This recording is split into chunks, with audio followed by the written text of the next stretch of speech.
been planning on making a long format video for a while, but I haven't done it yet.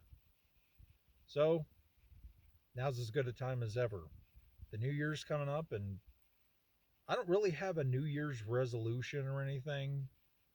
I'm I'm in the school of thought of if you've got something to do, why wait until the end of the year or the beginning of the other year? Just do it already. Although that being said, I've done some procrastination myself, especially on this video. I've mentioned some of the reasons I feel like I'm capable of actually running for office. Well, maybe more capable of actually doing the work than the running for office because there's a lot of money involved and popularity. But I want to work for the people. That's what all of these government positions are actually about, working for the people. And if you're not there to work for the people, you just shouldn't be there, period. In fact, one of the things I would like to do is to reduce how much the president makes each year to help reduce the deficit.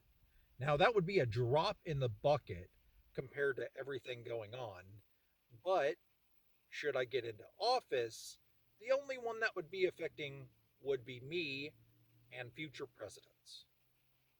Now, there could be some important reason, like entertaining foreign dignitaries. Yeah, there's that. But I do not think 400,000 is absolutely necessary. Now, that's not in total for 4 terms, that is every year. And I could do quite a lot with that. Now, I'm a single guy, so that is a whole different story to me as someone else. But that aside, I'd want to make everything more affordable for Americans in general. The reason we have SNAP is because there are plenty of families that work between them 80 hours, mom and dad both working full time jobs, maybe even a second job each, just to make ends meet. Because minimum wage, you can't afford to live on. Minimum wage in Oklahoma, for example, is $7.25.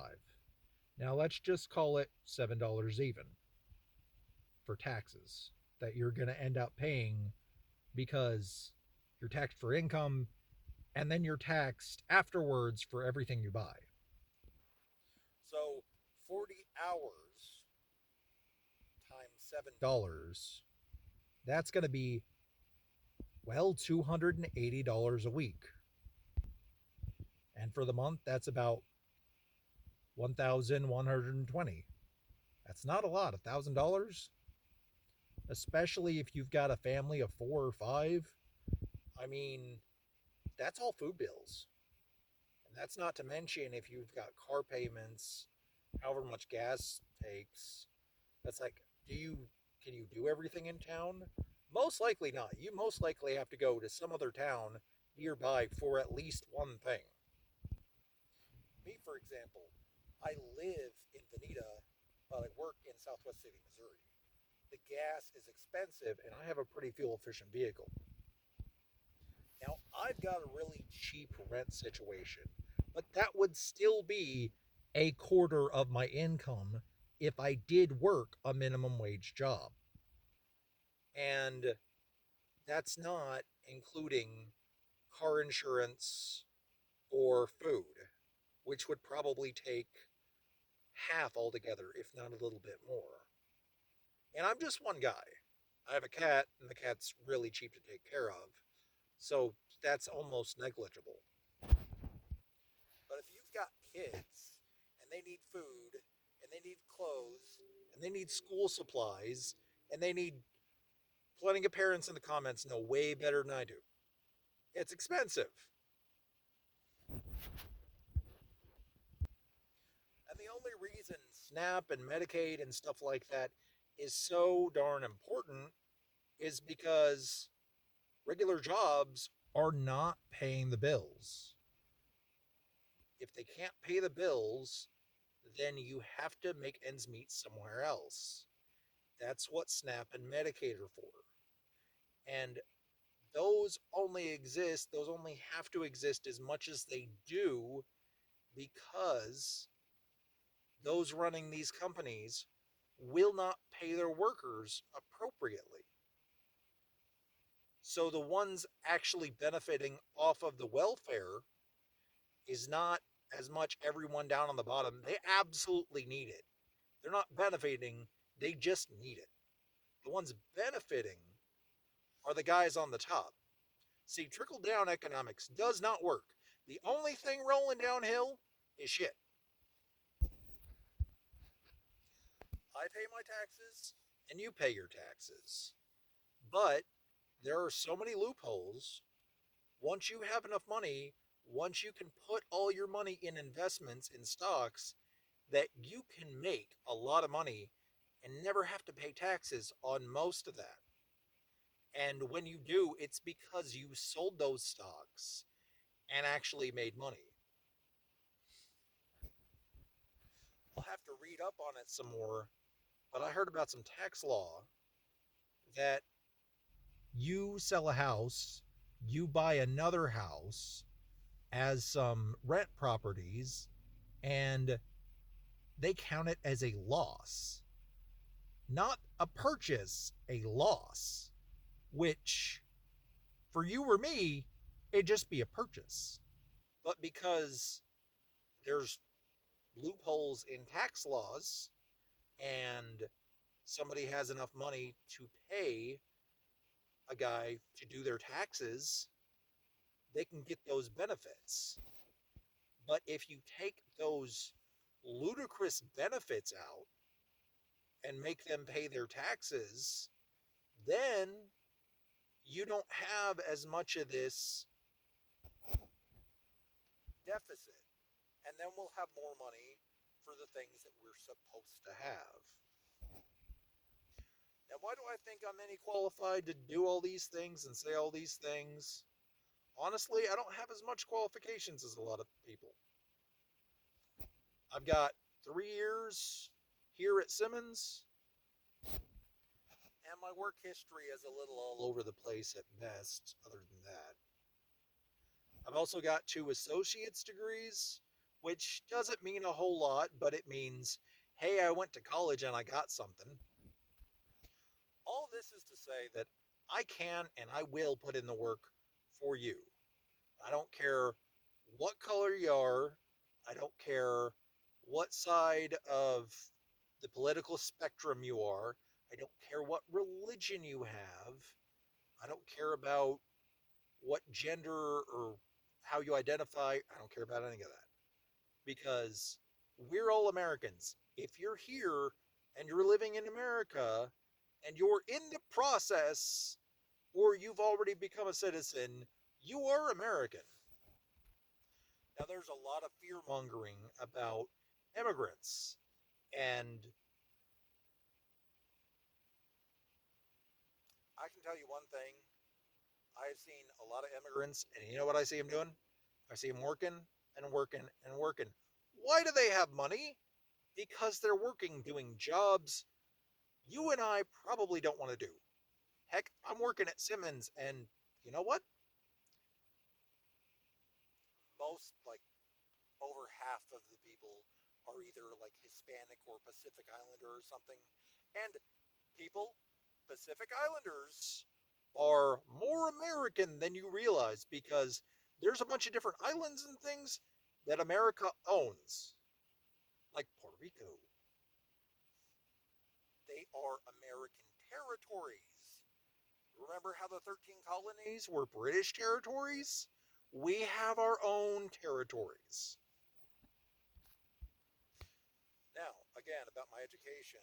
I'm not an expert in anything, but the president does not have to be an expert in anything. They just really need to care about the United States, the people in it, and upholding the law, which are 3 things I do care about. They get to basically hire their own experts. And I would be making sure to get experts and not just some Joe Schmo help me get in this position and I want to hire him as a favor. No, no. I don't care if you help me get in. If you are for the job, if you're good for the job, then I care. If you're not good for the job, then no. I don't want to put anyone in a job that they're not even going to be able to tell you what the job does. And I've seen that a lot when they try to get someone in this administration and they can't tell you the first thing about the position. It's like in a position like that, if you're applying for the position, you should kind of know what you're signing up for. Like at least someone signing up for McDonald's knows they're probably going to be flipping burgers or running the cash register. And it's a more complex job. So if you don't know what you're signing up for, why would anyone want to hire you? Now, I'm not a Democrat and I'm not a Republican. And I do that for a couple of reasons, but mostly just that things are kind of toxic around that. And I'm going my own way, especially because I figure neither of them really know me and are going to put me up there. No. And besides, I feel like we need just regular people going into government. We really do. At every level. I saw one woman comment that she wanted to run for governor or something in her state. I'm like, yeah, that's what we need. We need people at ground level going into government, going all the way to the top. And so that's what I'm trying to do. Because I want to work for you, because I care about all of you. Even if you agree with me or don't agree with me, whether you like me or whether you hate me, you can think I'm the best guy in the world or you can think I'm a total piece of crud. I don't care. But I do care about what becomes of this country. That it's better than it started and doesn't get worse. Because right now we're on the backslide in a lot of ways. These tariffs, they're just screwing up our trade with other countries. Canada has had it up to the ears with us. They have started naming their cheese Canadian cheese and their Americano Canadiano. That's like, that is a special kind of dislike and distrust when you name stuff differently just because you have so much beef with someone. We've got scientists seeking asylum to other countries because research has been canceled for cancer. Like, who cuts cancer research? RFK. Now, I know a guy who I would personally trust in that position, and he's in the medical field, and he's very knowledgeable. And if he doesn't know, he won't say something like he does know. He will say, I'll have to look into that. Because if you're being honest, that is sometimes going to be the answer. You're not always going to know the answer. And honestly, anyone that has the capacity to say, I don't know, has my respect. Because you can act like you know it all, and then you could screw everything up. And that's not who we need. We need people who are able to say, who are strong enough to say that they don't know. Because if you just act like you know and you don't, you're going to break stuff. Sometimes when I talk, I get a little rambly and I get a little ranty. But honestly, I feel like we need some of that. But in a constructive way. Are we getting to a point where we can do something better? And that's what I want for America. That's what I want for everybody, but especially here. I live here in the States. I want everyone in the United States to be better off. I mean, all my family's on the ground floor. So who would I fight for except for everyone on the ground floor? Y'all have a happy new year. I'm Dan in Trujillo, and you have a nice day.